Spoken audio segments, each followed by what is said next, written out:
Le nouveau guide suprême en Iran est Mojtaba Khamenei. Il est extrêmement puissant, fortuné et entouré de réseaux solides, ce qui en fait l'une des figures les plus redoutables du gouvernement iranien actuel.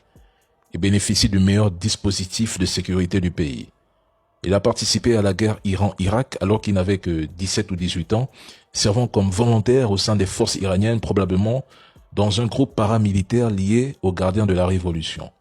Depuis les années 2000, il aurait formé sa propre base de pouvoir dans le pays et très soutenu par les gardiens de la Révolution. Tout ce que nous savons, c'est qu'il est très craint. À l'étranger, il est perçu comme extrêmement dangereux. Les États-Unis l'ont personnellement sanctionné dès 2019, le qualifiant de pilier de la ligne dure anti-occidentale.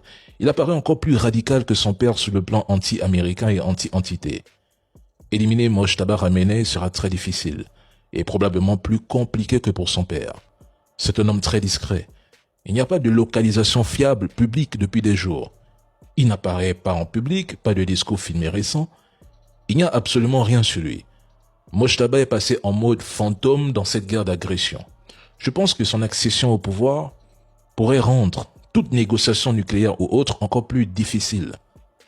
Il prend le contrôle d'une armée iranienne actuellement en guerre et d'un stock d'uranium hautement enrichi qui pourrait être utilisé pour construire une arme nucléaire s'il choisit de le décréter.